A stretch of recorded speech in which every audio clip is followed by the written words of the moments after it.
I think this afternoon's panels are going to be extremely interesting and hopefully provoke some conversations that will also recur back to some of the thinking that we've been doing over the course of the conference thus far. The name of this panel is Information Wars, Impossible Democracies. I want to join other moderators and speakers in giving a huge thanks.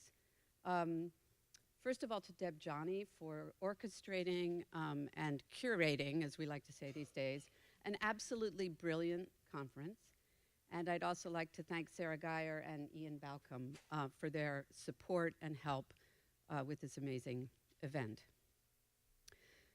So yesterday we were reminded in Lydia Liu's keynote of the important insights into forms of irrationality in the history of robotics and AI. Lydia's discussion pointed to a missed encounter between scientists and humanists on the matter of the complexities of reason and the conditions of possibility for thinking the relation between humans and machines. In particular, she was aiming to provide a deepened intellectual history that acknowledged the awareness within AI research communities of forms of irrationality and the many ways in which human deliberative agency is compromised or illusory. This panel will address one of the most important issues in the broad realm of informatics, and that is the ways in which information flows and manipulations are threatening the conditions of democratic public life. We often like to point to the importance of the university, and especially of a liberal arts education, to the production of an informed citizenry with a broad understanding of history and culture. But the extraordinary erosion of democracy taking place in the brave new world of online news and social media, and in the context of a brazen challenge at the highest levels to the principle of a free press and shared norms of fact verification, puts us in a dizzying new set of conditions. I bring up the question of rationality because the crisis of democracy posed by conditions of disinformation challenges the very ideals of deliberative democracy and communicative reason. Despite the long-standing critique of reason within much of left humanities culture, from the Frankfurt School tradition and psychoanalysis and beyond, there has typically been at least a practical acknowledgement of the necessary benefits of procedural and deliberative democracy. Some of us have argued for a principled and normative acknowledgement as well. But be that as it may, many radical left academics within the academy have felt comfortable living a certain split between a practical liberal democratic orientation in the sphere of electoral and legislative politics and policy, and a more radical theoretical or long view stance, one typically more pessimistic and uncompromising. Someone closely connected with this university during much of his career, Richard Rorty, famously made a version of this point, as have Stuart Hall and Gayatri Spivak, using a quite different lexicon. However, the problem now is that the very conditions of possibility of practically accepted forms of public life are radically destabilized and threatened. And the question is how to both diagnose and fully face this condition and how to respond to it. Facing this challenge may require revisiting the ease with which critiques of reason and also of evidence-based research are assumed within the left humanities.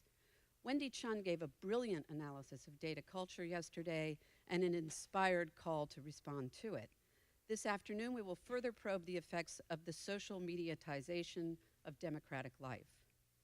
The conference organizers have asked that introductions be very brief and that we refer participants to the bios provided in the program, so I'll keep this short. We're very lucky today to have two consequential and informed scholars to address this critical issue.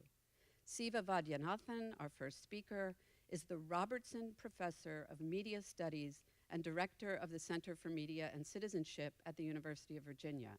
He's the author of The Googleization of Everything. Are you guys in a different order? It's okay, you can switch it, I don't care. He's the author of The Googleization of Everything and Why We Should Worry, published by the University of California Press in 2011. His work has appeared in the Chronicle of Higher Ed, the New York Times Magazine, Slate, the Washington Post, The Guardian, The Nation, and many other periodicals. His talk is entitled Anti-Social Media, How Facebook Disconnects Us and Undermines Democracy. Jonathan Albright, our hitherto second but now first speaker, is the research director at the Tao Center for Digital Journalism at Columbia. His work focuses on the analysis of socially mediated news events, misinformation propaganda, and trending topics using a hybrid methodological approach. He is co-author of Pew Internet's recent report, The Future of Free Speech, Trolls, Anonymity, and Fake News Online. His work has been featured in The Guardian, The Washington Post, and Fortune magazine, and his work and mapping projects have been widely cited in mainstream media venues. His talk is entitled Truth Shaping, Understanding the Role of Suggestions in Reliable Information Surfacing and Exposure. And we also are very lucky to have Tom Keenan as the respondent to this panel, and he directs the Human Rights Project at Bard College. So please join me in welcoming our speakers, and we'll move on with the program.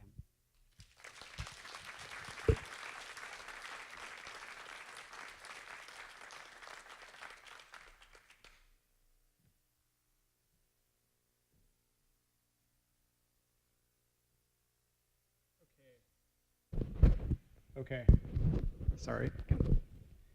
So let me just get my presentation on the screen here. Go. So just to start, I do a lot of different work, and I come from a lot of different methodological approaches and a lot of different, I guess, disciplinary backgrounds. So I represent the Columbia School of Journalism, but I would say that my work falls across everything from media studies to kind of the border of media sociology to information science and data science. And a lot of the work that I do, this is a less technical or less professional, but sometimes, you know, it's really good to point out when I talk about these things that a lot of the work that I do is for the purposes, not to find empirical results or not to find definitive results from, say, experiments, but actually to look at the state of the situation and develop tools and ways of knowing more and asking the right types of questions. So even though I'm going to talk about kind of one case, which is YouTube today, my work has spanned mapping hyperlinks through political news ecosystems, so kind of mapping cross-platform information flows, so looking beyond just one social platform or one social network to the kind of broader sphere and the broader information sphere that people are exposed to when they look at news and read news. So not just one retweet, but how the reverb and how information is getting channeled across from blogs and from social media accounts that go well beyond Facebook, including Pinterest, which was actually significant in the election propaganda. So I'd like to thank the organizers and Deb Johnny for inviting me here. I feel like I'm a little bit of an odd man out in this, but I love these types of conferences because I leave inspired usually when I come to these digital humanities conferences. Even though it's outside of my kind of core discipline, I often find inspiration through experimental tactics and asking different types of questions than I would normally be exposed to. So I wanted to bring up one thing. When I came in yesterday, I saw a picture of a glacier that I actually have walked on. So I was actually born in Alaska as well. So it was quite interesting to kind of walk into a photograph, or actually a sound, of the glacier that I've historically walked on. So I thought that was interesting. So to move this on, I'm going to talk in one kind of space about YouTube. And I'm looking for the, there we go. So I'm calling this reliable information. So not necessarily factual or verifiable or truthful, but for kind of what we can expect from platforms and from technology companies that have very much become media companies in the past several years. YouTube might be the best example of a technology company, of a kind of platform denier that has really become front and center in this kind of battle for media and attention. So a very good indicator of that is a recent report from Pew is showing that YouTube's penetration for social media use is actually well above Facebook. And I saw, I mean, I expected something like this, but it's always shocking to see for adults in the United States just how prevalent and how ubiquitous the use of YouTube and how much time is spent online. So in addition to this statistic here, which shows 73% of adults using YouTube on a regular basis, YouTube is also kind of a huge time sink. So when you look at some of the media trends from Chartbeat and other metrics companies, YouTube is a huge contributor to this move from, I would say, traditional television into kind of online video, or vast amounts of time spent and sunk into video. So video and images in general, the move away from text is very important when we talk about propaganda and misinformation and reliability. So fairly recently, some of my work involved kind of looking at these suggestions, and we talk a lot about looking and auditing and kind of exposing information that we see that tend to shape not just our results, but our ideas and our questions. And I think that, the Parkland shooting, or shortly after the Parkland shooting, I started to see these types of results on Google, and this is just one example. So mass shootings are fake. Mass shootings are an American problem. They're terrorism. They're Democrats. They're not on the rise. So there's a lot of conflict that happens before people ever reach that stage where they're able to fact check, or where they're able to compare facts. So I know that there's been a lot of work done on hyperlinks and search engines, but I think that one of the forefronts and one of the battlegrounds of how we understand, especially controversies and news events, is really coming to the point of kind of algorithmic shaping of, I guess, suggestions or the ability. So this informs our query before we even really know what that query is. It helps shape our understanding of something, or the questions that we ask before we ever reach that point where there's something verifiable, or there are something that would be considered, I guess, quote unquote, search results. So the interesting thing about this is how as scholars can we kind of hold these companies to account or audit them. So the typical response that you would get from YouTube or Google when you ask about these, or if you made an inquiry, when you find offensive, racist, problematic suggestions, is that, well, these are just a representation of the highest volume or most popular searches, and that's how it is. And this is basically a mirror of what people are searching for. So if there are bad things or unacceptable or problematic suggestions in here, or terms that tend to inhibit, I guess, truth, or inhibit our ability to make sense of things, then that's just how it is. We're sorry. So, but it's not really our problem.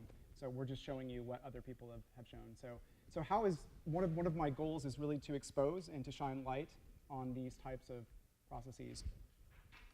And sometimes, this isn't a happy topic, unfortunately. But again, just another example of these types of predictions. So these were also, things like this were not just showing up on Google, but they were showing up on YouTube as well, which is linked into Google. YouTube technically would be the second largest search engine used in the world. But also Facebook and Twitter. So whether this directly infers that there is some type of manipulation going on, or string puller or puppet master, I don't know. But what I do know is that we do have some ability still, hopefully, to use information from things like APIs and be able to kind of pull and audit these algorithmic systems. So what I found after kind of looking through some of this data, specifically school shootings are not as important as the wall. In some cases, and this includes kind of racist queries as well, in some cases what you'll see is that people are actually searching for, say, a headline of a story, like a clickbaity story that they possibly remembered part of, but then they start to search for it, which then creates kind of a residual artifact inside of the suggestions, which can be problematic. So school shootings are not as important as Donald Trump's wall, which I saw he tweeted about earlier today. So moving on here, how can we understand these, and how can we explore these algorithms? And a lot of this is about exploration, because we don't sometimes know exactly what is problematic or how to go about it. So I thought that one of the most interesting projects that I've done a lot of different types of work, but so a lot of it relates back, or is kind of foundational network analysis. So what I was able to do was I was able to pull the results from videos that were, I'll just move on, I'll talk about that later since we don't have a whole lot of time. So I was able to pull 250 seed videos from results for a trending term that is probably well known to a lot of people that study controversies and suggestions. It's the crisis actor idea, that they have planted actors, that they've bussed people in that it's the deep state conspiracy. So, but this crisis actors, the trending of this crisis actor was able to more or less decenter the debate over the Second Amendment and over gun rights. So this conspiracy kind of swept in shortly after the Parkland shooting and really was able to decenter the idea, or that we would have this kind of civil debate over Second Amendment rights, and we ended up turning into this debate about conspiracies and crisis actors, which is exactly the point of these types of campaigns. So I was able to pull search results from hundreds of videos as seeds and use those and map them out into what I would consider is a conspiracy, kind of a conspiracy recommendation network, and I'll show you exactly why that's problematic. So, and this is a fairly simple API approach through YouTube, and with all the kind of discredit of YouTube, or the kind of talking about how YouTube can be problematic, the one quality about YouTube as compared to other social networks right now is that it probably has the most open API out of any single social media network. I mean, the types of information and the volume of information and the numbers of queries you can run before you get banned from their API. I mean, so they do have a very open policy about information you can collect, especially versus someone like Facebook. So when you look at this, these are the videos that ended up in all of the suggestions for when people were searching for videos and landed and started watching videos about crisis actors. And it's hard to see on the screen. I tried to make it as large as possible. But it goes into pedophilia, it goes into Illuminati, it goes into Bretton Woods Conference, it goes into the Oklahoma City bombings. So it basically is exposing, or on a network level, it presents and exposes, especially problematic for children who are searching and looking for for truthful videos about the Parkland shooting and about school shooting, to all of these other, just an underworld of conspiracies that date back all the way to the Knights Templar and biblical era. So I wrote about it, and interestingly, about 2 weeks later, 2.5 weeks later, YouTube actually changed their policy on conspiracy-related videos, and then maybe more problematically started linking them to Wikipedia, which I mean, that's a whole nother can of worms that I probably won't get into. But sometimes, I guess, this does show that when you expose these types of things, it does enact some type of policy action or internal policy action. I mean, we will probably never know, or there would never be an admittance that these types of things, or showing how YouTube's suggestions can be problematic, actually do enforce policy change or push it. But I guess that we can always hope. So here are some of the titles of the videos that I was able to extract from the up next videos when someone was looking at the crisis actor search result. So there's a lot of kind of clickbait, but the problem here is that it decenters, especially for controversies and mass shootings, it decenters everything about trying to report accurately on the news, right? So what I would find is that the first video that would come up when someone was looking for crisis actor would be something like an NBC News video debunking and trying to present the right facts and saying, these children are not, like, they were involved in the shooting, they were physically present. And then the up next list is just loaded, basically, with all of these types of videos. So these are on the autoplay. So after that first fact-checking video, or the truthful video, I would say all these other videos kind of just, they're queued up. They continue. So this in my opinion is problematic in the sense that it's basically working against everything that we do as journalists, as researchers, and as people who want to hold these companies to account. So as Siva can probably say better than myself, is this attention economy is really the center of this, and YouTube's recommendation algorithm is an extremely efficient at keeping eyeballs glued onto screens, just incredible.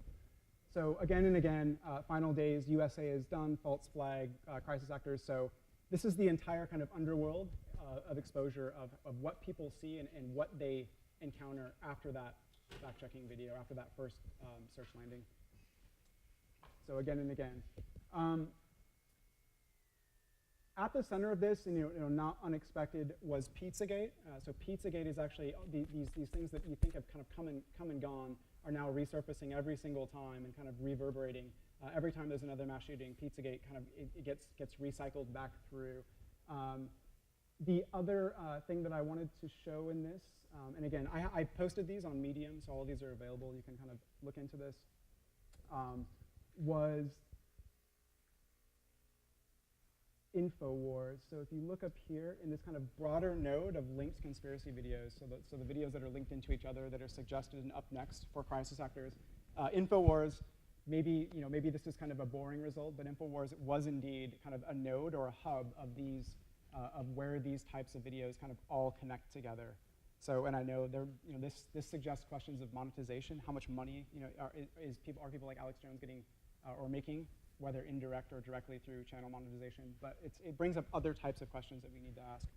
So, but just showing this, I think, is really the key, because then it leads us to ask questions, more informed questions that we can use to hold these companies to account for now.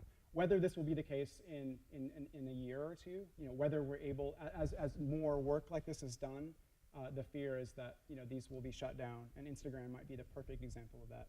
So Instagram's public API just a few weeks ago was actually closed in favor of a commercial Facebook type API. So anything that scholars had set up to extract Instagram hashtag data is basically has vanished, and now it's into kind of a commercial marketing type API. So our ability, I don't know how much longer we're going to be able to do this, but for now, it still works, I suppose. So just to move through, I don't want to waste too much time. I would say that in terms of platforms and in terms of information, the walls really have been breached, and even for people who specialize and who are professionals in reporting on politics and media, it's just our ability to make sense of things is very much getting skewed. The noise level has raised to the point where I sometimes look at Twitter and I just have to literally put my phone down. I mean, I have to turn away, because it's so tit for tat, and basically at the point where there's nothing to kind of grasp onto. So I think that network analysis in some ways can show us how things are linked and how things are connected. And I know there's problematic areas with network analysis, and especially things like community detection, which Wendy pointed out yesterday. But I think that just showing people the picture of how the environment that they're experiencing, or how information kind of reaches them or comes to them is a big movement forward into unveiling these systems that we basically are. I wouldn't say we're locked into. We don't have to use YouTube, but often there's no other way to find that content, or that content is available nowhere else. So just to move on here. So I would say, just getting into the kind of idea of companies like YouTube and how they're run and how they're managed as platforms. I would say that most of these companies really do start out with this idea that they're benefiting society, that they're connecting society, that a better connected society is, in fact, right? That people connected will always kind of, there's benefit or there's value in that outweighs the negatives, which is kind of the Zuckerberg philosophy, I believe. So, but I would say that typically around the IPO, or when these companies go public, like this duty changes. It very much shifts into a more profit model focused. Decisions are made on the fly. I almost call it like YouTube's form of crisis PR is kind of that last second takedown of a video that probably should never have been up in the first place, or that should have been. So whether there's adequate control mechanisms that are built into these platforms as they build to scale is a whole nother issue. So especially for content, because Facebook Watch, I think, might be the perfect example. Are people familiar with the whole Facebook Watch? So Facebook is basically now kind of producing shows. So, and I just don't know, I mean, at what point do we not consider these companies full-blown media organizations? YouTube has been this way for a while, but now we have Facebook literally, in the wake of all the election furor and propaganda, now we have them actually producing and funding shows. So when I started to look at the YouTube CEO's response to some of these problems, especially the Parkland and some of the mass shootings, they never refer to people as citizens or people. They refer to them as users, creators, and advertisers. They're very much segmented into an economic market, and they're very much segmented into when someone, they consider something bad on the platform or irresponsible behavior when someone does something that starts to harm what they call as everybody, or the kind of platform at large. So I'm just going to show one quick sample of a video that kind of sums up a lot of the things that I've been suggesting into maybe just a couple of seconds from a conversation. I might have to escape here. Just going to drag this over.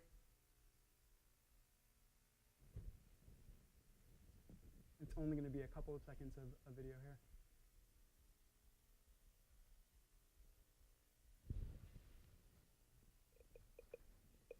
Do I need to change the sound? It hasn't hit, you haven't hit play yet. Or maybe I can just get my microphone. No, you haven't hit play, so.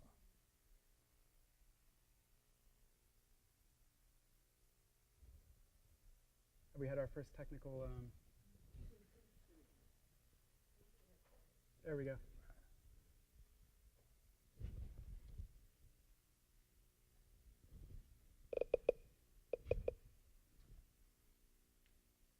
Most media companies try and control their content. YouTube just seems to let it fly. Well, it's a platform that anybody can upload content, and you never know what you're going to get. And I think that Well, that's from our conversation with YouTube's CEO, Susan Wojcicki, for CBS Sunday Morning. Back in That right there, I just wanted to capture that one quote. It's a platform that anyone can upload content, and quote unquote, you never know what you're going to get. This is on a professional news interview. So this is the kind of hands-off approach that I think that is causing, not just heartbreak, but actual deaths at this point. I mean, I think that these are bringing these types of problems, or this approach to management of content and user participation is almost bringing the era of, it's ending in kind of very, very unfortunate situations, especially. I'm not linking it directly to the shooting that happened, but the management and the ability to control what happens on these platforms and make sure that that conversation that is occurring is civil and democratic and productive. So I'll just wrap it up here. 2015, huge amounts of content has been uploaded to YouTube since its founding more than a decade ago. 400 hours of new video are uploaded every minute. 400 hours of content every minute.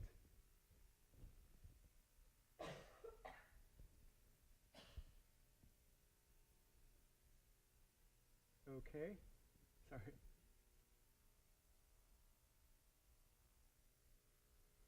So again, I think that when we expose these algorithms, we see monetization. We see kind of repeated patterns of basically building an economic market without any of the responsibilities of managing a community. Although they refer to these, their companies and platforms and the content and the participation that happens on sites like YouTube as communities, I think that they're basically the idea that they treat them like a community is a whole different idea that's really not being taken seriously. So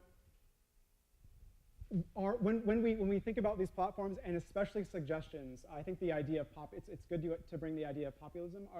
Are these in fact, are the suggestions that we get when we type in about mass shootings or we look at racist search suggestions on Google, are these really a representation of voices that might have not been ever surfaced before? And is this, or can we split this up into inferring that some of these things could be manipulated or might be manipulated? And when we look at the network graphs and we look at sites like InfoWars, we can see to some degree, or we have some evidence to start to look into patterns that exist across these platforms.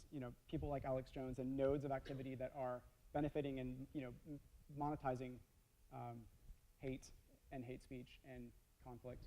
So just to wrap up the talk here, again, I think the continuing purpose of pushing the idea that these are media companies and auditing them at every stage and exploring new ways to pull suggestions and understanding and pushing this to the public as well. So it's not just about the search results, or it's not just about the search results that you get, it's the steps that you take to actually that lead you to ask questions, and especially for the public. And again, this is more of a journalistic duty, I guess, in my part, not so much a digital humanities perspective, but more of a public service.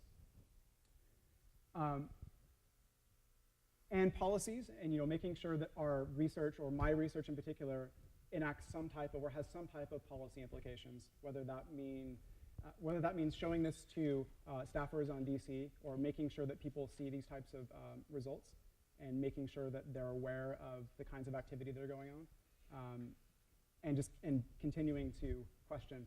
So, and again, I think that the mass shootings is unfortunately mostly an American problem. But these search results and these problematic suggestions are everywhere. So at any point or any stage, you can kind of see the traces of how these ideas or how these kind of dominant narratives start to show up in suggestions that therefore lead to impressions. I'm calling it premediation. I don't know the exact word for it, but it's basically a shaping of an idea before the query ever exists, which does in fact have a cognitive process or a load that ends somewhere. Whether we can prove exactly how much, that's more psychology. And as people bury themselves into what I consider platforms such as Gab.ai and Discord, so our ability, I think there's definitely a move towards these very closed platforms, and they're not just all far right. So, but examples of these types of systems and platforms would be Discord. Discord is a huge gaming platform that has just a growing user base. These are very, very difficult to study. So we can't just go and pull data from or pull suggestions. Facebook is challenging, but when we start to think about these other alt platforms, we really, as researchers, I would say, are challenged to kind of look at these. Like I can't even get into Gab AI. All I can find is kind of some screenshots here and there of what goes on, which is terrifying. So I will end there with this quote that I pulled out from the slides yesterday. I thought this was just fantastic. From one of the best keynotes that I've ever seen is we need to expose and we need to address these assumptions, these ideas that suggestions are okay, or that these suggestions that we're getting from algorithms, or that the things that were provided and the platforms that administer and surface a lot of our information and ideas are just these mechanisms that are either reflecting something that's truth or patterns in society that exist. And I think this is one of the biggest points of research. But I was just showing the YouTube networks and conspiracy surfacing from a kind of a macro perspective. So I'll end there. Thank you.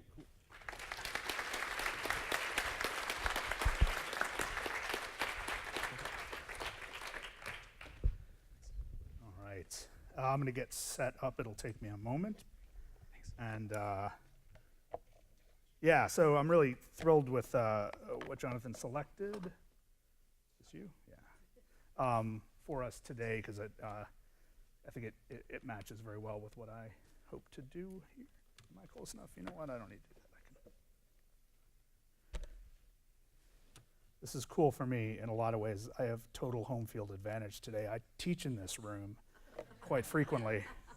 So I'm just going to assume that most of you are on social media right now, which is what happens when I teach. So,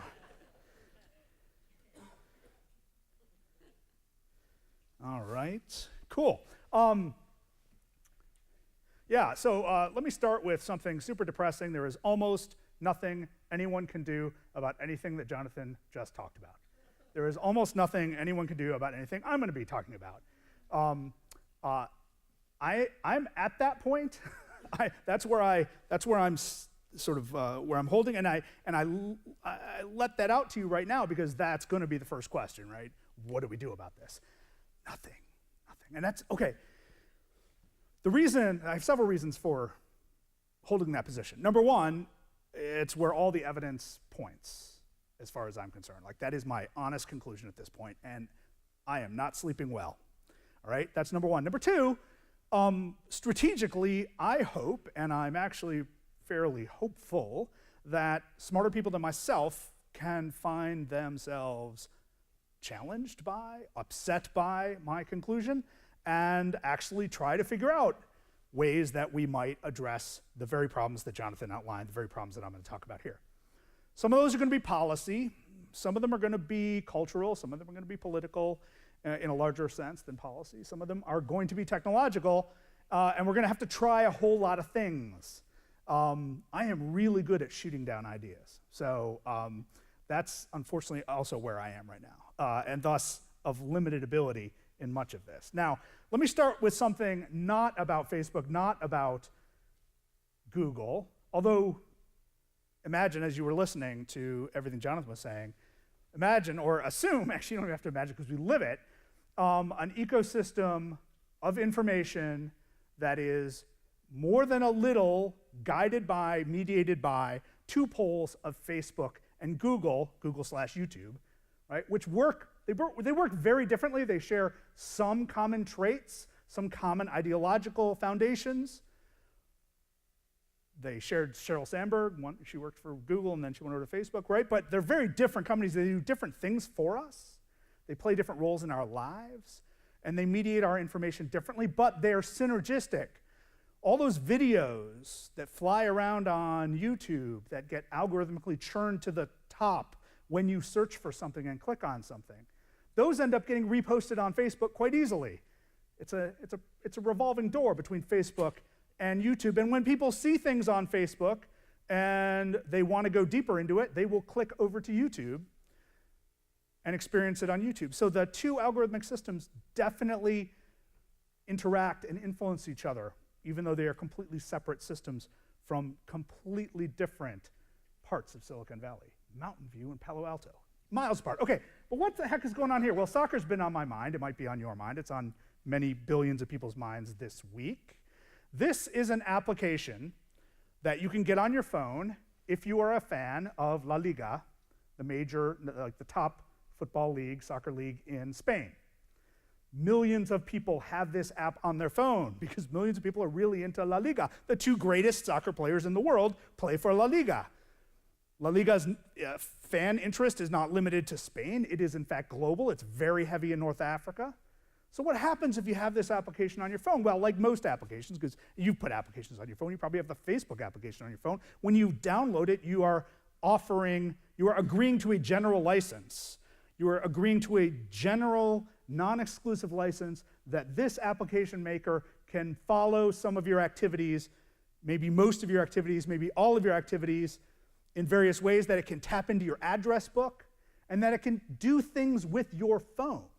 And you probably don't realize that you're actually agreeing to most of these permissions whenever you install an application, but you are, and of course they don't want you to know that you're doing this, which is why the language is so opaque, which is why the print is so small, which is why you're usually on the fly and you really just want that app and you don't want to have to think about what the consequences are, and they're giving you a contract you can't negotiate, so why bother? Just click yes, install it, boom. Okay, what happens when you install this app? Well, we didn't know, right? This app has been running for years. People use it to get alerts about what's going on in La Liga matches.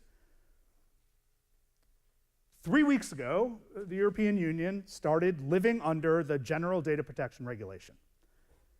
Now, I said there's almost nothing we can do to improve the situation. This is one little thing that we can do to slightly improve the situation. Europe's new data protection law, the GDPR, General Data Protection Regulation. All right, it's a necessary but insufficient response. But here's what happened when the GDPR started working 3 weeks ago. Applications started having to reveal to people who have their data stored and processed in the European Union, which is a significant portion of the world, that they use their data in ways they might not have been so clear about before. And they have to reestablish specific permission for using that data in certain ways. And they have to reestablish getting specific permission for taking over their phones. What's going on with La Liga in this application is that it turns out that this application turns on the microphone on your phone whenever it's on. Actually, it turns on your microphone on your phone when it's not on. It turns on your microphone on your phone whenever a La Liga match is on TV. The goal of this microphone surveillance is to listen in on whether there's background noise indicating you're in a bar, a restaurant, a tavern, and there is a La Liga game on the television in that room. So by tracking your location and matching it up with the sound pattern that is coming through your microphone, La Liga is able to enforce its broadcast rights over these games. This is how it cracks down on bars pirating La Liga games. And this is especially important in North Africa, where pirating La Liga games is big business. Morocco especially, right? So that's what's been going on here, but nobody knew this was happening for years until the GDPR came out. So this becomes an instrument of accountability. All of a sudden, fans of La Liga are thinking, what the heck why are you listening to me? And sure, they say, oh, we're just listening for the background noise of television, which is true, but who knows what's going to happen with that data? We never really know, and there's no accountability. All right. Well, look, all of these applications, almost everything about our phones, about these social media systems, et cetera, they're all instruments of surveillance. You know that. But that means they're instruments of unwitting, if not unwilling, exposure of personal information, of movements, of associations. So this isn't really about transparency or authenticity, which is what Mark Zuckerberg wants you to believe. Right? Mark Zuckerberg wants you to believe that this system of almost complete tracking and surveillance is actually good for you and good for all of us because it helps us become or express ourselves more authentically. If we know that we can't hide behind pseudonyms using Facebook's system, if we know that Facebook's always going to give us, because we teach Facebook, it's always going to give us what we really do want because of our constant interactions with it, we will be more authentic during the day. This is Mark, I'm not kidding, this is Mark Zuckerberg's vision, right? Right, so that's not surprising. Now look, the standard model of surveillance that we've all grown up with is that of the panopticon. But we're in a very different situation now. I want to argue that the panopticon does not adequately explain our current environment and therefore doesn't offer us any adequate responses.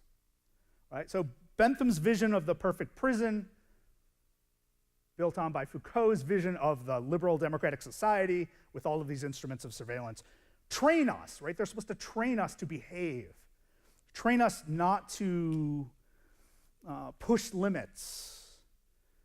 Yeah, they're instruments of social control. And of course, in a prison, that's what's supposed to happen, right? But the key to a panopticon system is that the instruments of surveillance must be visible. If you can't see that you're being watched, or at least assume you're being watched, how in the world are you supposed to conform? How in the world are you supposed to behave? Right? So remember, when Bentham was writing about the panopticon, he was very clear that there need not be a guard in the tower. There just has to be a light coming out of the tower, so you can't see whether there's a guard in the tower, and you will assume there is a guard in the tower, and you won't beat up your cellmate because you assume you're being watched. Or at least you can't guess that you're not. You can't be sure you're not.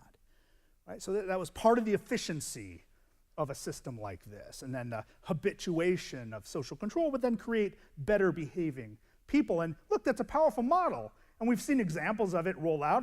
Yesterday I woke up in Berlin. That's a city that once, at least 3/4 of it, lived under that sort of panopticon model. It's not a distant memory for many people.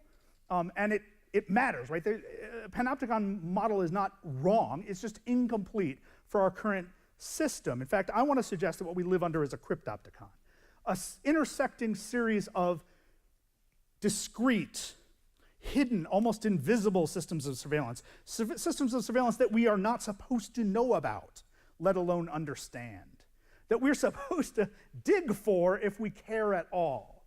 The defaults are that we are not being watched. If you look around this room, you can't necessarily assume you're being watched, can you? Oh, wait, there's a camera, and there's a camera, right? If you look around, you see it, but you don't see all the discrete, invisible ways you're being watched right now, like any one of your phone microphones could be on right now. You don't know. Could be. So, if you consider that private sector actors, Facebook, Google, Amazon, Target, Starbucks, etc., they want to know everything they can about you. They want to know all your movements. They want to know where you shop, with whom you talk.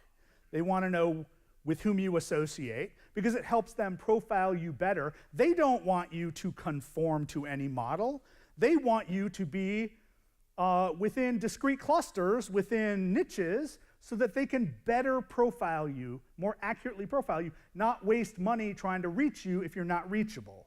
If you're a decaf person, they don't want to send you caffeine articles. If you're a dog person, they don't want to send you cat food ads, vice versa. They need to know every little thing about you. They do not want to market to the mass, right? The notion that corporate-driven surveillance is a panopticon does not match practice at all, which is one of the reasons they want you to not feel like you're being watched all the time.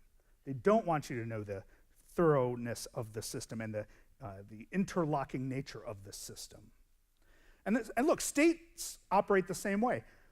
State surveillance systems, state security systems, they're not interested in getting people to conform.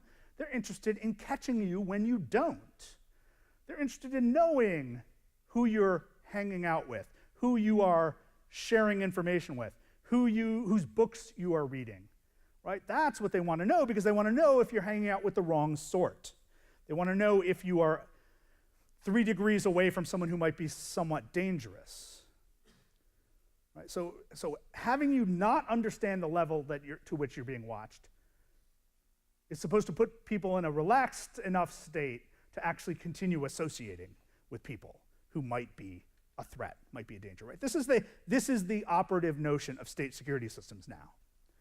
So surveillance systems, unlike in East Germany, now should be, and in fact are, very discreet, which is why we don't find out about them except when people like Edward Snowden disclose them. And then we're shocked to find the extent of state surveillance systems operating in concert with private surveillance systems like Facebook, like Google, like Apple, like Amazon, like Microsoft. Because that's what we learned from Snowden, that none of these systems are distinct from state systems of surveillance. What role does Facebook play in the cryptopticon? Well, that's a big one, right? That so much of what flows through Facebook's system has apparently been available to the security services of at least 2 very strong military powers, the United Kingdom and the United States, and that's all we know about.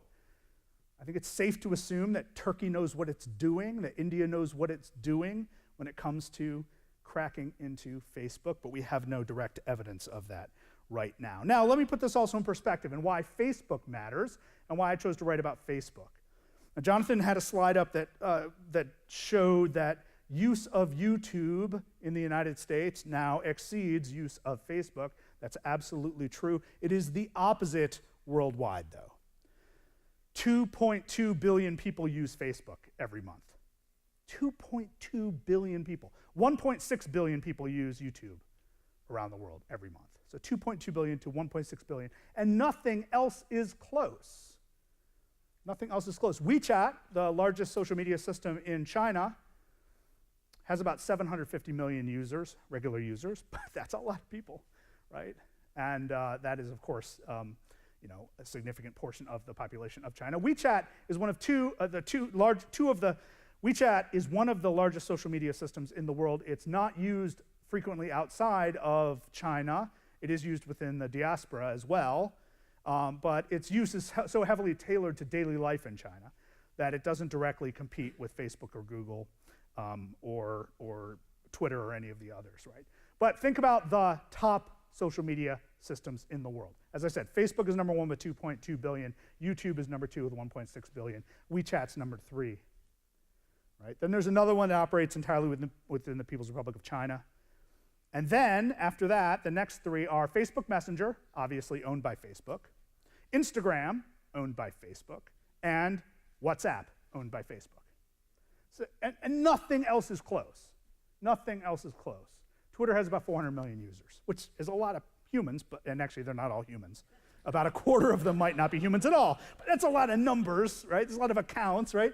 So like Twitter doesn't even come close to mattering in the level that YouTube matters and especially Facebook matters. Now, what happens, though, 3 aspects of Facebook I want you to keep in mind. 2.2 billion users, and also off to the side, remember 1.6 billion users for YouTube. When I say there's almost nothing we can do about these systems, those numbers are the major reason why they are too big to govern. They are too big to manage. The problems are too diverse. You can't even anticipate what significant segments of 1.6 or 2.2 billion people are thinking at any given time. Somewhere in the world, some significant portion of that 2.2 billion people is coming up with a new reason for genocide against an ethnic group not yet identified as a subject of genocide. It's happening right now, and it'll take years for Facebook to catch up to it. Okay? So the big number, that's number 1. Number 2 is an algorithmic system that favors strong emotional content. An algorithmic system that amplifies things that generate strong emotions. What generates strong emotions? Puppies, babies, conspiracy theories, hate speech, calls to genocide, jokes, some music, right? Prince dies, big response, right? So a mixture of things we kind of like and approve of and things we find abhorrent. but nothing in between, right? The sober, the thoughtful, the deep, the analytical, that stuff sinks like a stone on Facebook. It sinks like a stone on YouTube. Believe me, if this lecture goes up on YouTube, no one will watch it, right? No one will watch. But you know what? If this lecture were about all the reasons you should not vaccinate your kids, right, because they're going to catch some horrible malady through vaccination, if my talk were all about that, man, what would happen? So both on YouTube and Facebook, the following things would happen. Most of the people watching it would say, what is this guy talking about? He's doing horrible things, he's saying horrible things, he's going to hurt kids. None of this is true. Here are a bunch of links from the Centers for Disease Control showing how wrong he is. Here are some peer-reviewed articles showing how wrong he is, right? Here's the note from the Lancet when that article was withdrawn, right? And there would be all of this argumentation with it. And then there'd be a few people saying, hey, right on, good stuff, right? I'm glad you finally saw the truth about vaccinations. But what happens when you have that kind of response? When you have hundreds of people telling me that I'm wrong, oh man, that's the best thing that could happen because that amplifies the reach of my video. All of a sudden, my message that you shouldn't vaccinate your kids goes out everywhere because both of these algorithmic systems favor responses, favor what they call engagement. Engagement, clicks, likes, shares, and comments, especially comments.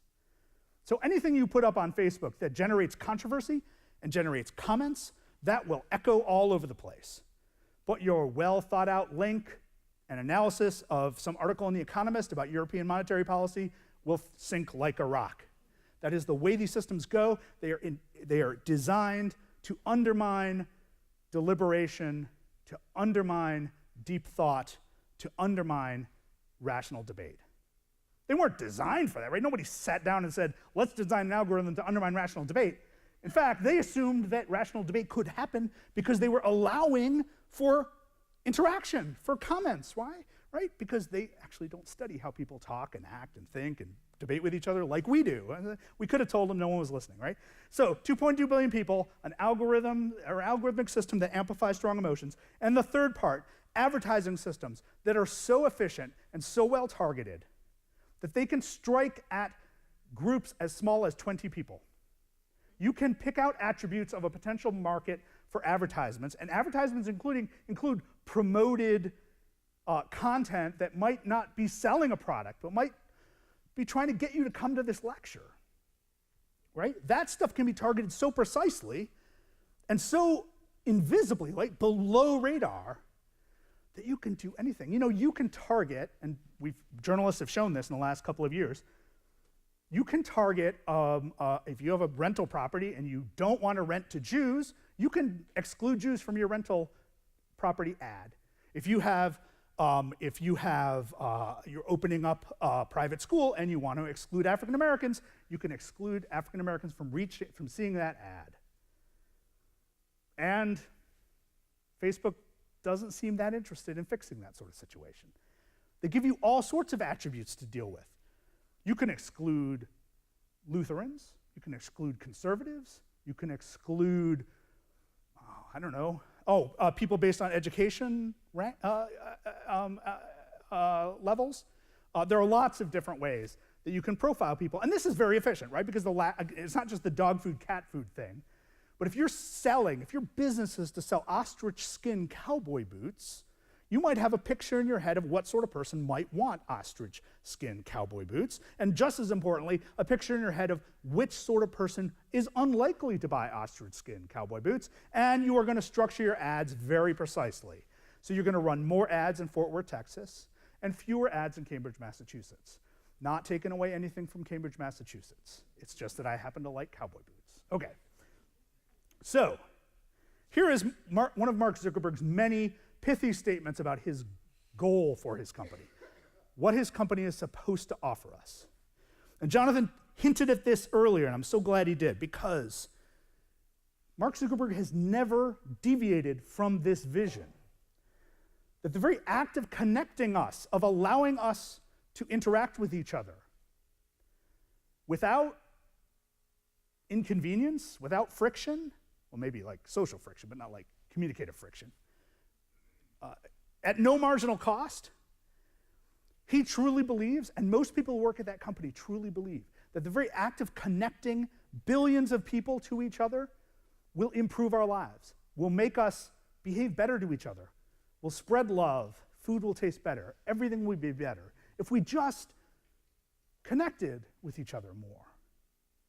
Thousands of years of human history notwithstanding, in which people in the same families tend to brutalize each other, let alone people in the same villages and cities, they seem to believe that what we really need is more of this, not less of this. And this is why they have been unwilling in the past 2 years, as all of these horror stories have come out, to question the very foundation of their systems, to question those three things that make Facebook Facebook. Because they can't question the very things that make Facebook Facebook. They'd have to quit, right? They couldn't get up in the morning and do their job. Sorry. Come on. There we go. All right, I had to bring a puppy in. This is Butter. She's going to be 5 in August. She has her own Instagram account, Golden Butter 2013 on Instagram. A lot of followers. All right. So the reason I put this up there, not just because you needed a break and a little puppy vision, is that this is a memory, right? This is something that Facebook tosses up in front of our Facebook timelines every once in a while, especially if you've taken a break from Facebook. And in this case, it tells you when this memory happened, right? This happens to be one of my most pleasurable memories of my life. It was pretty sweet. I assume that Butter also enjoyed the moment. She's still with us, hasn't run away. All right, but here's the thing. Facebook, in its flow, right, in its entire newsfeed experience, scrambles contexts. It puts our work relations in with our close friends, in with our family, in with our high school friends, in with people we went to kindergarten we haven't talked to since kindergarten, into friends of friends we kind of know, into that person you met once at a conference, right? So it scrambles all these social contexts, as well as scrambling senses of time and space, but all the time it's managing our social relations. Facebook is choosing which profiles you will encounter more often among our various friends. In this room, I probably have 30, 40 Facebook friends. You might not know it, but we're probably mixed up together somehow, right? I probably only see 1 or 2 people's feeds come across, because over time, Facebook has decided these are the friends' feeds that most interest me, and they will double down on that and limit my experience to just those people. So I don't have the fire hose of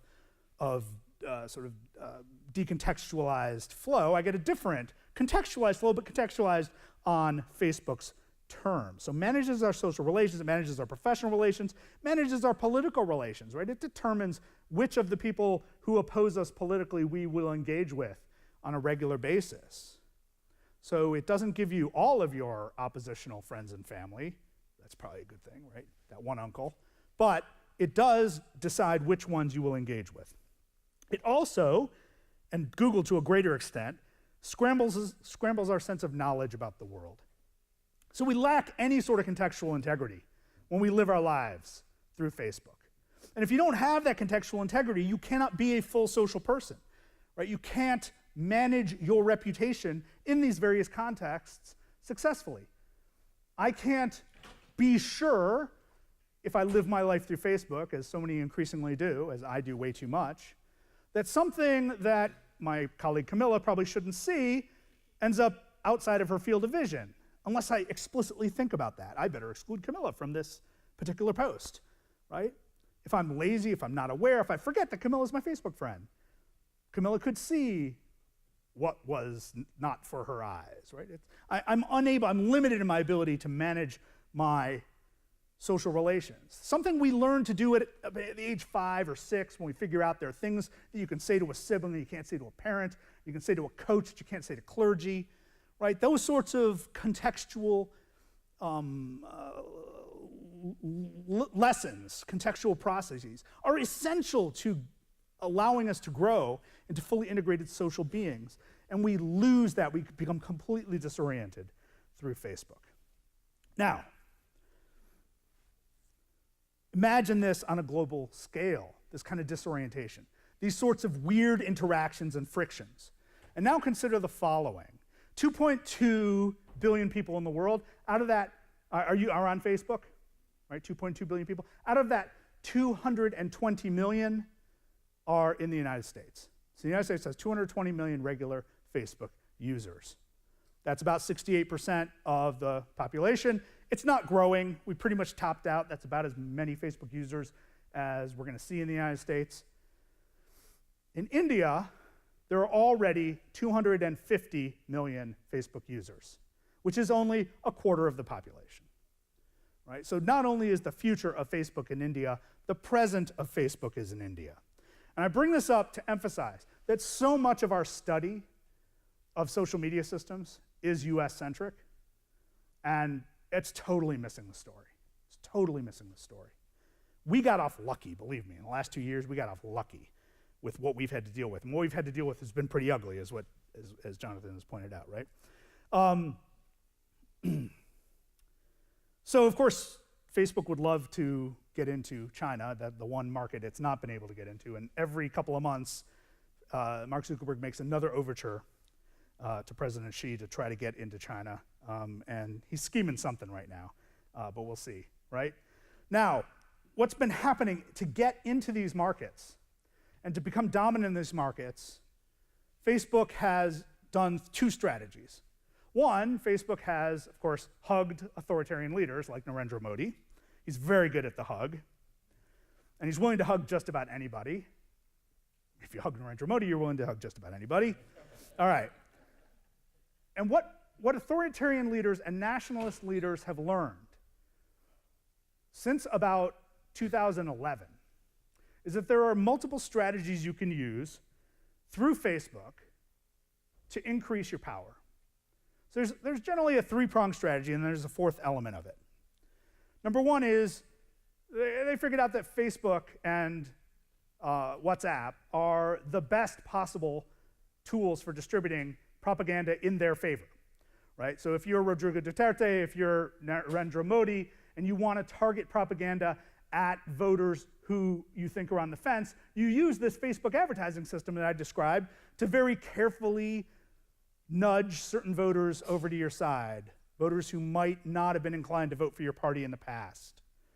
Right? You give them just the right message because you know everything about what they care about already. You know how much they care about certain things. If you find out that you're tagging people who have expressed real interest in the rise of drug-related crime in the Philippines, then Duterte's going to find you and give you just the right message in just the right language, in just the right way. He's going to tailor a message if you're a man versus if you're a woman in just the right way. He's going to tailor a message if you're 20 or if you're 50 in just the right way, based on your educational level, right? You can run thousands of ads for very little money. So that's beautiful, right? That's beautiful if you're an authoritarian leader. So pro-party propaganda, and then you're going to use the same systems to spread rumors and false accusations and conspiracy stuff against your opponent. You're going to knock down critics, you're going to knock down opponents, you're going to knock down the other parties using the same system. Again, incredibly cheap, surgical, effective, and because it's not something that's particularly visible, the opposition party has no chance to respond. There is no public sphere through which one can respond. All right, if Jonathan and I are running against each other for an election somewhere, and I decide to spread rumors that he is a shoplifter, and I happen to know there are people in our district who care a lot about, they're shop owners, right? They're shop owners, they hate shoplifters, and I'm going to start spreading the rumor that Jonathan's a shoplifter. And a few days before the election, I'm going to target shop owners very precisely with this very strong message. You do not want Jonathan Albright to be elected. He is a pro-shoplifting candidate, soft on shoplifting. Right? Jonathan and his campaign, they're not going to know that I did that. It's going to be totally invisible. Because if you're not the shop owner, you never saw the ad. And if you are the shop owner, you saw the ad and then it disappeared and you can't bring it up again. It's totally gone. It's totally ephemeral. This is very different from a radio or television ad where there's an instant archive, where there's some lag between when it's on and when people can respond. And the fact that those are broadcast, not narrowcast. So if I run an ad saying Jonathan's a shoplifter, lots of people who are Jonathan supporters and probably some journalists are going to see that ad, and they're going to say, wait a minute, what is he talking about? We need a response.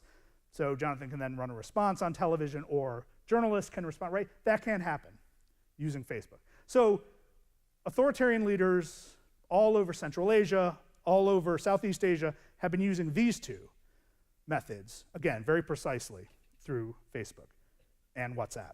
And the third part of the authoritarian playbook is harassment. These authoritarian leaders, and Narendra Modi really mastered this. They create a list of unfriendly people, journalists, academics, feminist leaders, NGO employees, and they spread rumors about their personal lives. And they generate swarms of threats, rape threats, death threats, kidnapping threats, rendering their opposition or their critics unable to function, unable to get through the day without a tremendous amount of fear and anxiety, unable to respond to the issue at hand. Right? If you're worried if your kid's going to be kidnapped because you suddenly got 20 messages saying your kid's going to be kidnapped, you're probably not writing an op-ed that day, putting people off their game.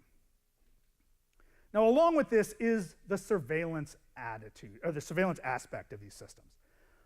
Now, getting beyond the fact that governments have figured out ways to crack these systems, as we learned from Edward Snowden, Facebook groups, WhatsApp groups, they're really easy to infiltrate. They're so easy, it's so much easier to infiltrate than real-life social movements, right? The guy with the buzz cut kind of stands out in the real-life social movements. On WhatsApp, on Facebook, that's not the case at all. So anybody who's doing activism using Facebook and WhatsApp that might challenge an authoritarian ruler or challenge a nationalist movement is probably in trouble and can easily be infiltrated. Now, what does this mean? It means, of course, that when a leader like Duterte or Modi gets into office, this project does not stop. This project goes on because they have to be in a permanent campaign. They have to keep their critics off the game. They have to spread as much disinformation, misinformation, and propaganda as possible. They have to undermine any sense of a stable public sphere.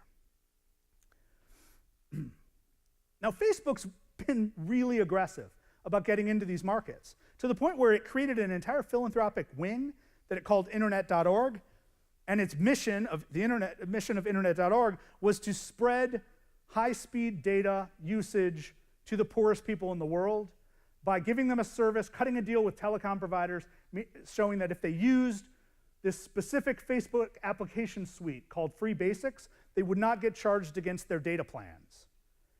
Now, data is super expensive. It is here. It's even more expensive in places like the Philippines, Myanmar, Sri Lanka, Kenya. So what happens if you're in one of the 60 countries that has Free Basics available? Of course, you're going to use the suite of Facebook apps to do what we do on all of our different apps, on all of our different internet-type platforms.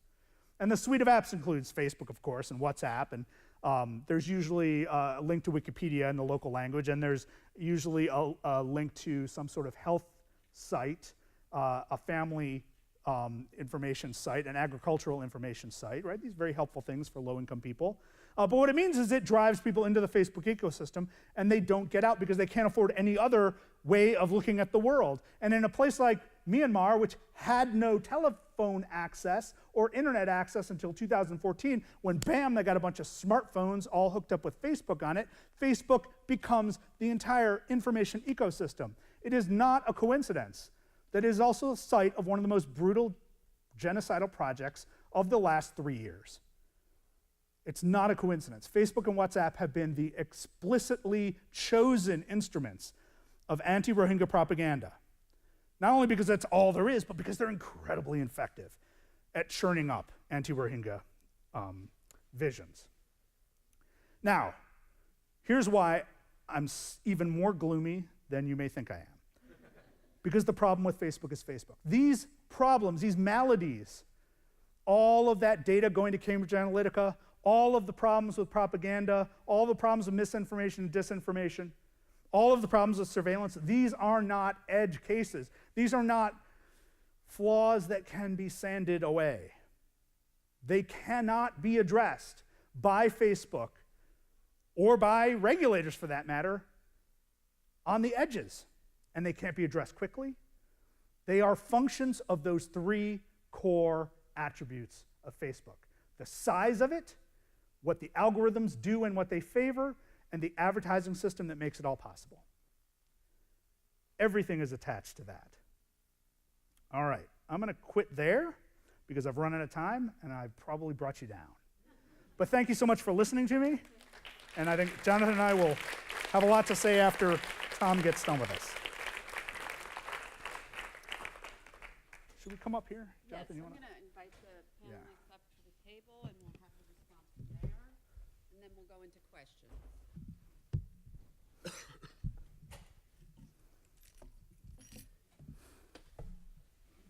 I feel like, is this on? Yeah. I feel like I'm more of an obstacle to getting at what everybody wants to do than facilitator. But I'm not voting for Jonathan. I'm just telling you that right now. So I just had 2 or 3 short commenty sort of questions about some of the broader issues, and I'm sure everyone will want to get into some of the more thorny ones as well. But I thought I want to take the bait from you about what do we do about this. Well, actually, I want to throw the bait to the audience. Cast the bait. Yeah. Yeah. Thank you for the metaphorical correctness.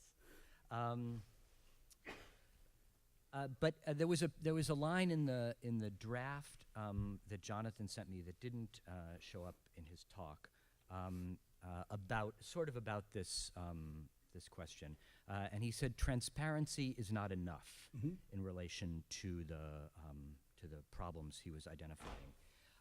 And it struck me that in both of your papers there was somewhat implicitly, but occasionally explicitly, a distinction between kind of the classic role of scholars and researchers and critics, and something that we deeply associate with the humanities, namely the project of critique or of making things explicit, rendering things transparent, or exposing things.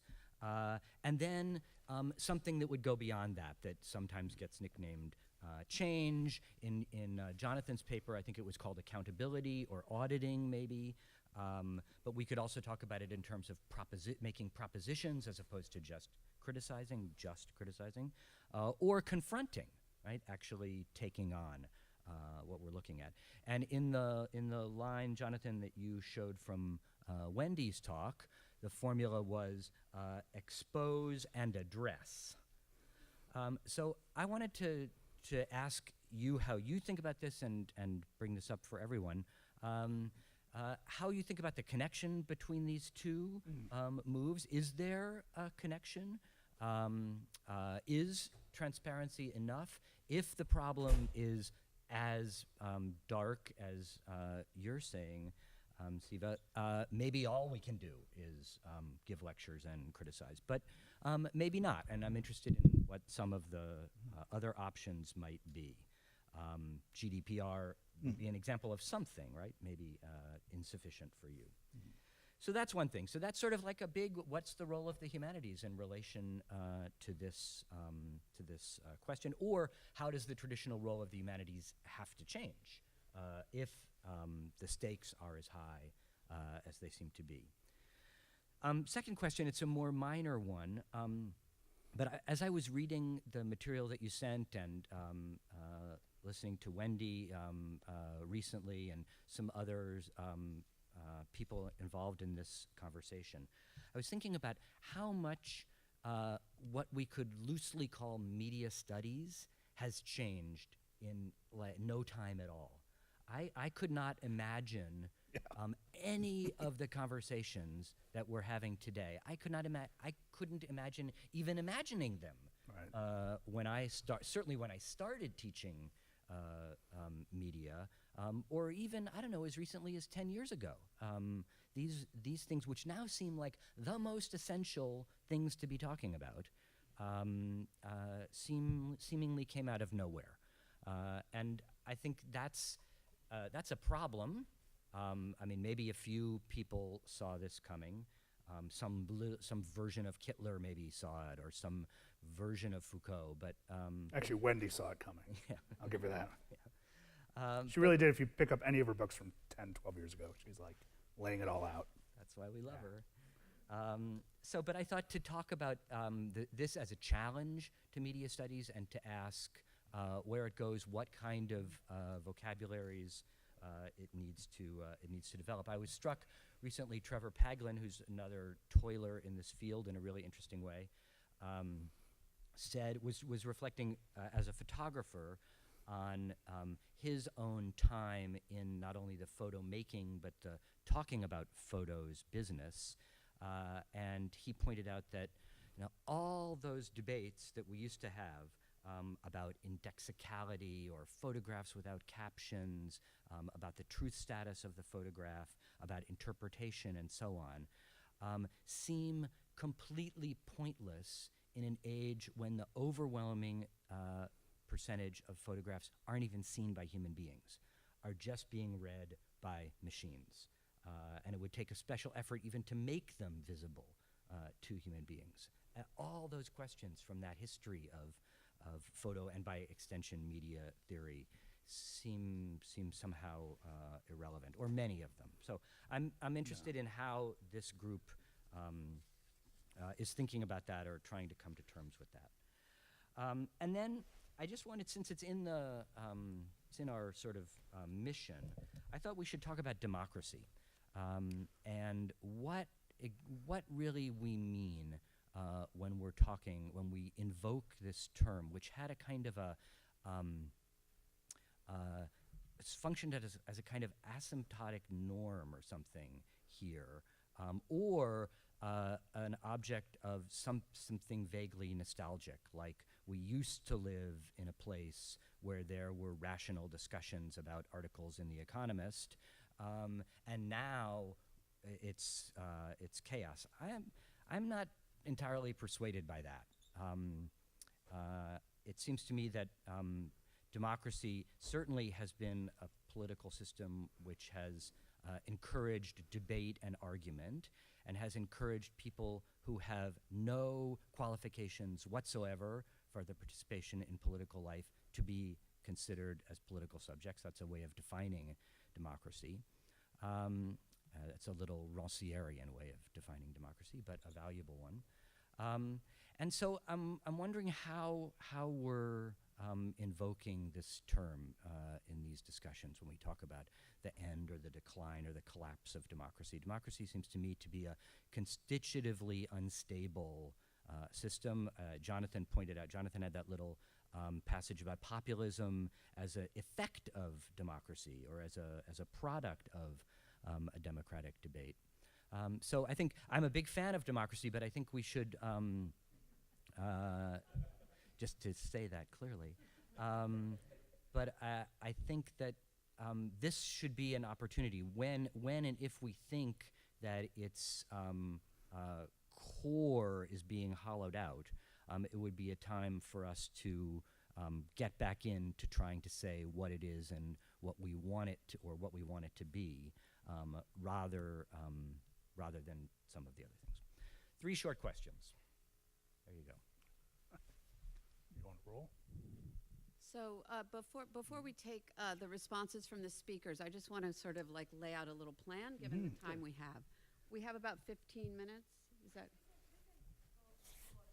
Okay, so we have about 20 minutes. So I'm going to invite the speakers to respond to those very small questions from Tom, and then we'll open it up as soon as we can to the audience, and take as many questions as we can in the time we have. Sure.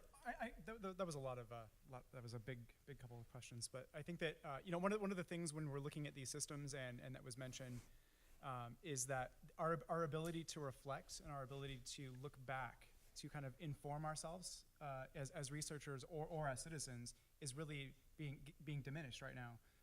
Simply because we don't have a linear archive. We can't look at the agendas of we can look at a newspaper, or we could look at political ads, or we could look at other types of media, and the internet has really been disruptive in especially in politics, for our ability to kind of reflect and our ability to reconstruct things that have happened in the past to inform decisions for the future. And this applies in many contexts. But I think that the sheer fact, or the simple fact, that everything really is an experiment. When we're talking about our experiences online, whether that be Facebook's newsfeed, Google Maps algorithm, I mean, most of these systems have multiple algorithms stacked on top. They have recommendation algorithms. They have search algorithms. They have so there's all sorts. So we're dealing with the complexity of this has reached a point, I think, where we almost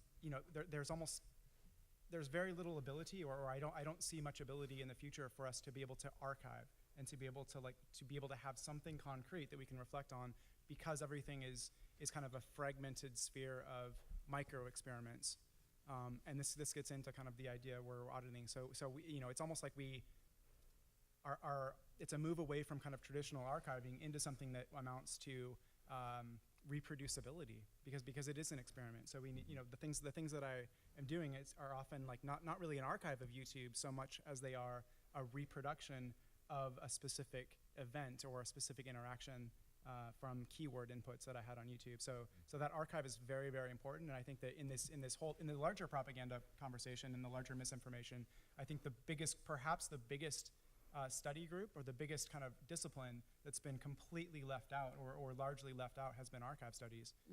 I mean, I think there's no one more important right now than information science or library science and archive studies, simply because of the fact that we have nothing to we have no ground. The ground is really collapsing, and because everything is this constant experiment that's in flux that we can only audit at certain points in time. So it's become a very challenging and needs multiple disciplines. But I think that archive studies is particularly relevant to this. I'll stop at that. Cool. Okay, so let's see. You raised a whole bunch of questions. So 10 years ago, spring of '08, I happened to be teaching in this very room, teaching a class called Introduction to Digital Media, a class we no longer offer because what's not digital media, right? And that semester, I think I mentioned Facebook once or twice, right? So spring of '08, Facebook was 4 years old. It had only broken out of elite universities 2 years earlier. All my students were using it. I was using it, but it hadn't quite broken into full public adoption. Most importantly, my mother was not yet on it. You're probably Facebook friends with my mother, too. She's out there. Okay, so now, of course, we have multiple classes on social media. I don't teach that introduction to digital media, not just because what's not digital media, but there was just no way to keep all those issues in one container. So I teach classes on intellectual property and classes on surveillance and privacy. And, gosh, we have classes on politics and social media. I don't teach them, but other people in my department do. So my department has completely shifted.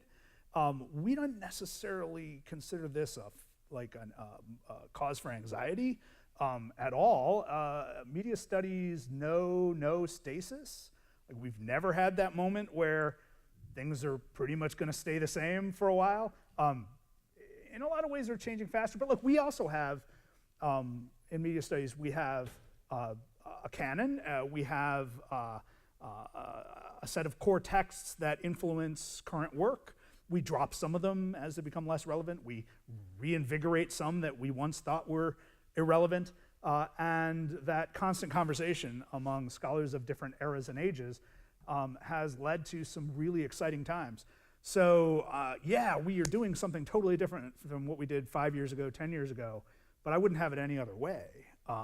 It's what we're good at. The people in my department, I think, we're the island misfit toys. We all got trained in other areas, other disciplines. I'm from American Studies, the undisciplined. And we ended up there because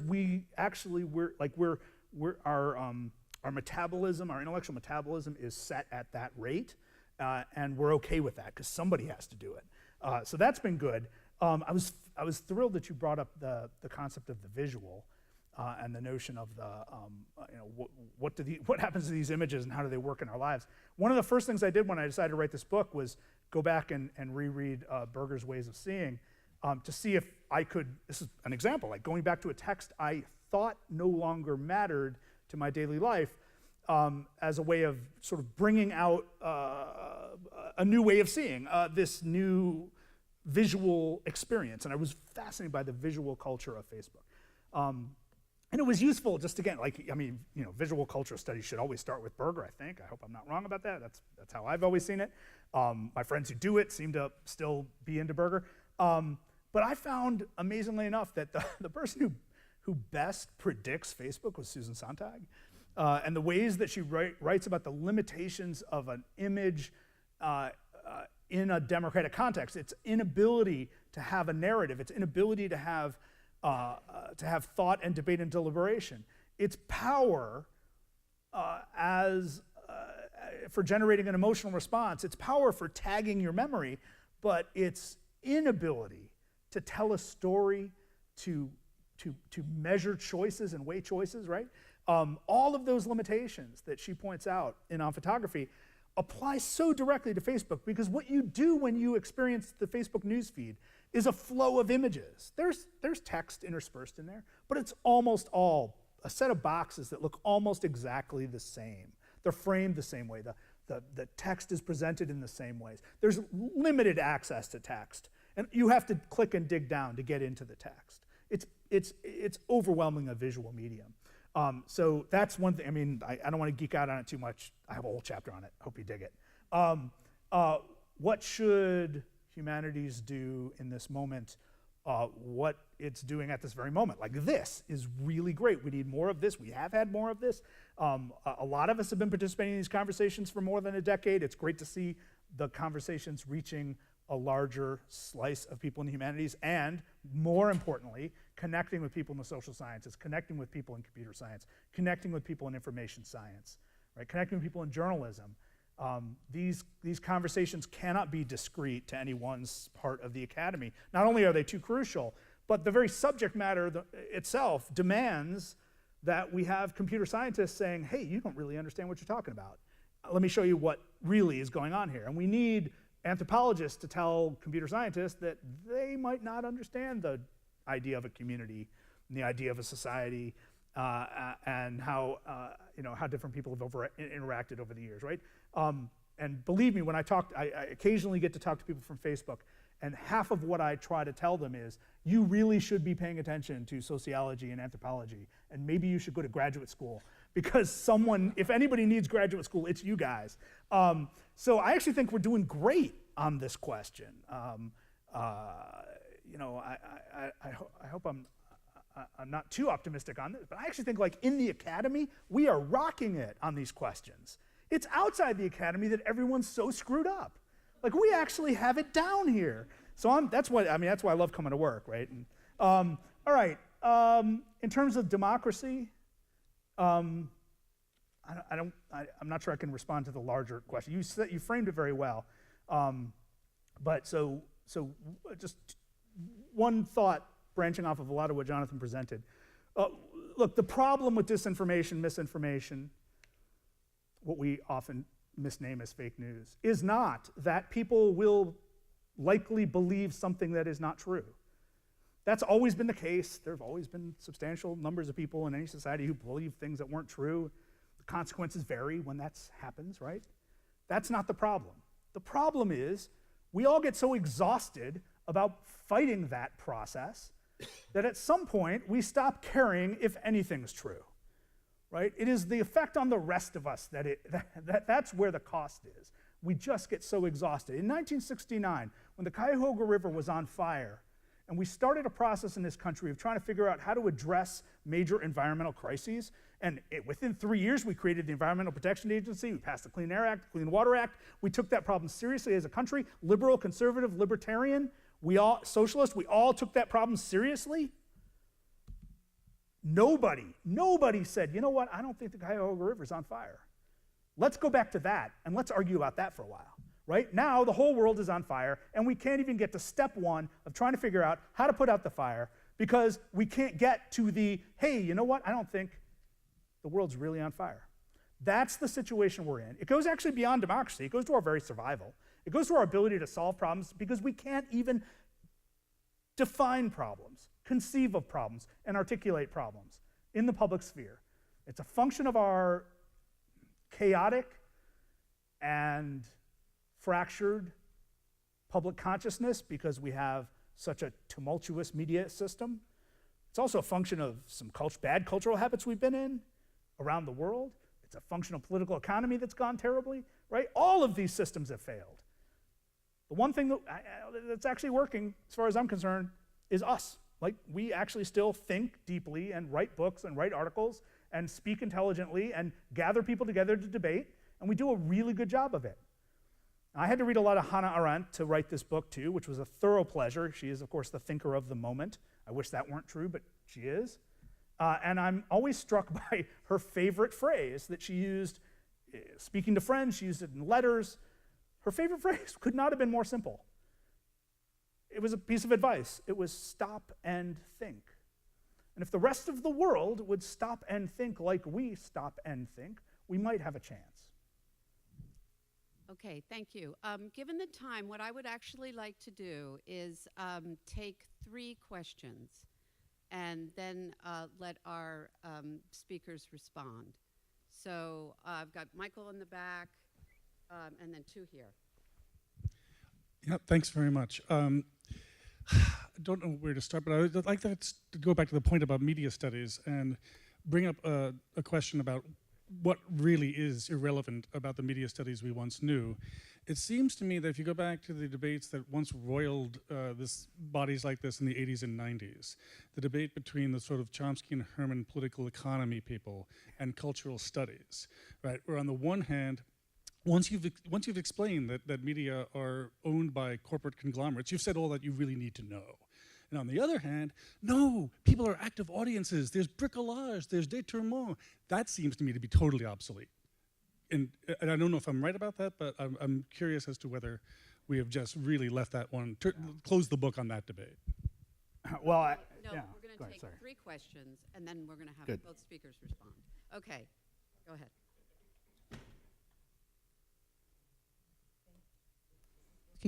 No, yes. Okay, thank you. It was extremely discouraging, demoralizing, but better to get the facts, or at least, well, I guess this is the interpretation of the facts, better to get that now than later.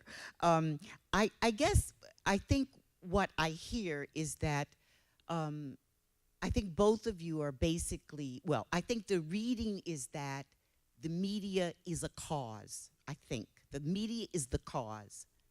But in fact, I think the media is also a symptom. And I would like us to think about the context in which the media operate. And it seems to me that, one way, I'm going back to the example of earlier today, one way would be to go door to door and talk to people at length to stop and think.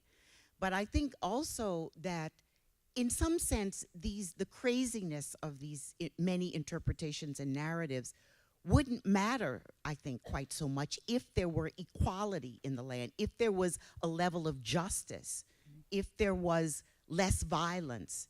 And I think that's a matter of laws. It's a matter of working towards a context where in fact, even these narratives would be less, they would not be profligating so much, and they would not be quite so powerful. So I think we need to think also about the context. Because yes, this is a cause, but I think it's much a symptom of a society in enormous distress. And if the society could actually, I know it's a loop, but I think we have to also think at the level not just of the discourses, but also level of a certain activism, a certain participation, a certain talking to one another in ways that can make a change in our laws, the general context in which this rampant, insane set of narratives is proliferating.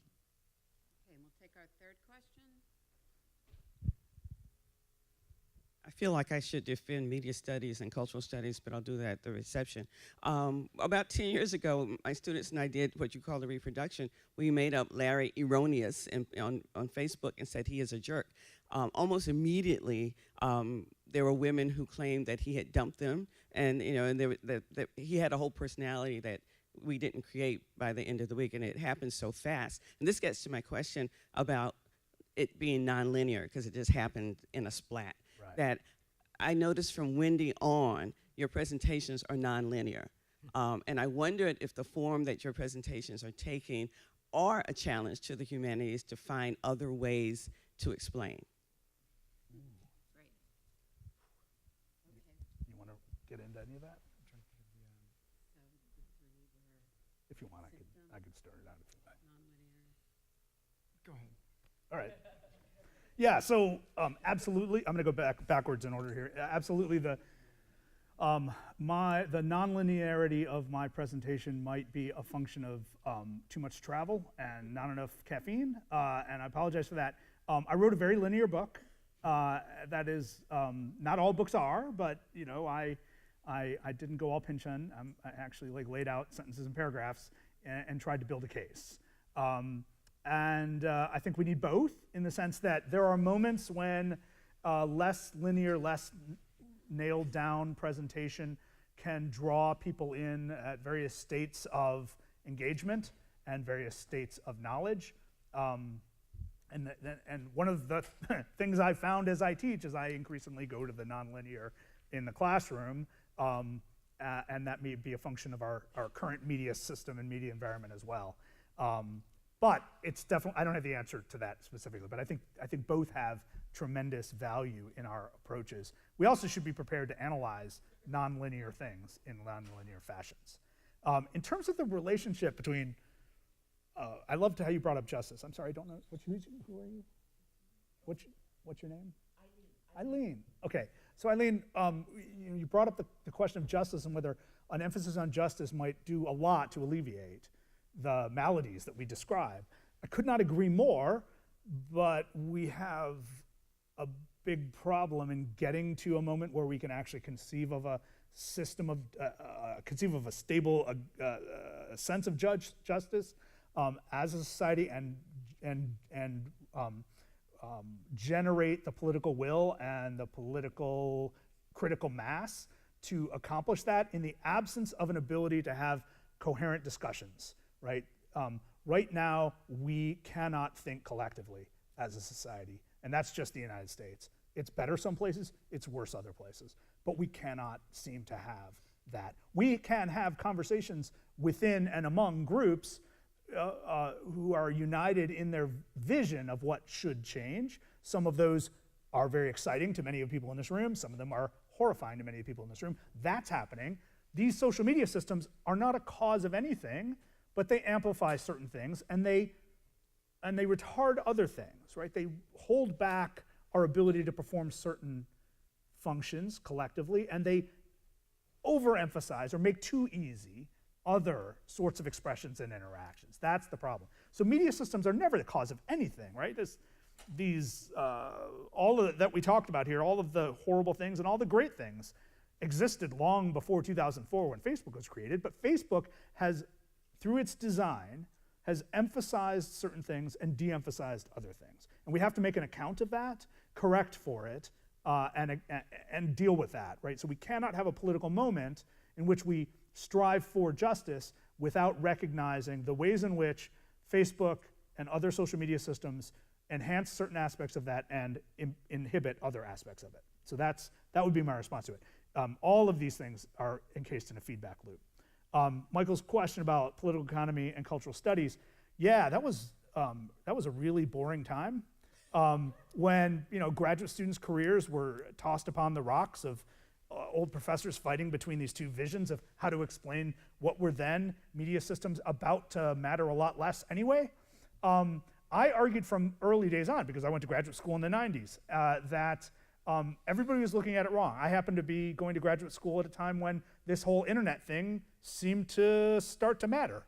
And I was able to say, you cannot understand what is going on if you're not going to dig the best stuff out of political economy, and you cannot understand what's going on if you don't dig the best stuff out of cultural studies. I wrote about copyright. Copyright is a function of political economy and cultural studies. You can't understand the ways that people interact and use and reuse elements of their culture around them if you're not going to invoke the vocabulary and frameworks of cultural studies. You cannot understand why copyright exists as a legal system if you don't get into political economy. I'm happy to report that I know of no graduate students in the past 15 years who've been caught on those rocks, right? There may be some, but I don't know them. I'm pretty sure that most of the departments that are training graduate students in media studies right now have grown out of that nonsense. Not every scholar has, but I don't see it being a real impediment to a much more exciting and rich vision of what's going on, which is one of the reasons I'm so bullish on what we do. So I'm going to take it a different direction. I think the question on the idea of justice and or you know, like thinking about things through the lens. So I keep going back to this, and I hate to be the person that's kind of rallies against fact checking, but I think fact checking and this idea of expectations and kind of these core assumptions about people's ability or even time investment to compare and contrast various sources of information.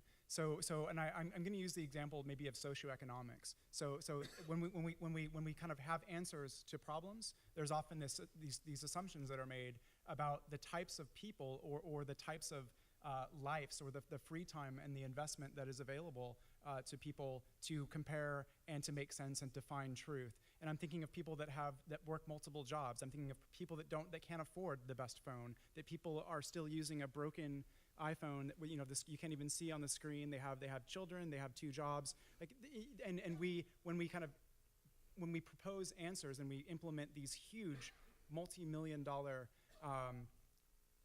I guess responses to problems like propaganda and misinformation, such as fact-checking, we also very much make these assumptions that people have the time, they have the data, they have the ability, they have the devices. I mean, so I think that these are very problematic. I've actually gotten into very heated discussions about the role of kind of SES status and these ideas, but we have to take those types of things into consideration when we develop and propose newer solutions and look at the future, because these things are not uniform. They're very much spread over class and race, and fact-checking is kind of one of these perfect uniform kind of examples that are put on. So I think some of the other questions, it's very hard to kind of wrap all these different ideas into one concept, but I think that you know, just like we have no sense of there's very little ability to kind of for us to reconstruct or have kind of a grand narrative anymore. I mean, so we're losing, we're kind of, and this gets into the fragmentation, and I guess this idea of we really have entered a postmodern space where things are remixed in across time and space. And I think that, you know, going back to maybe the most boring communication theory, right? I mean, so I've bounced between media theory and kind of communications and journalism, professional to the kind of theoretical. But, you know, one of the best but also most banal ideas, you know, that we've kind of all been talking about is really agenda setting. I mean, the idea that, you know, Facebook doesn't really tell us necessarily what to think, but they really tell us who to pay attention to. So they're constantly all of these systems are constantly algorithmically functioning as a very complex layer of agenda setting that directs and focuses not just our attention on information, but our attention on reality and also other people and our connections. So I think that so theory is still very important. I think that media studies plays a huge part into developing some of what need to be, I think, you know, very, very much outdated theoretical frameworks and moved into kind of the modern context of what's happening. And that's very difficult because these things are embedded to the point where, you know, people get literally thrown on the rocks. So. Before we thank our speakers, I just want to check with Deb Johnny. When will we reconvene?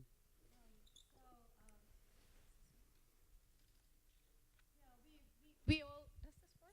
Now it is. Yeah. It is. We all need our coffee and sugar after this, so we will reconvene at, we take 20 minutes, so we'll be back at 20 to 5. Thank you. Okay, I'd like to thank these wonderful speakers and our respondent.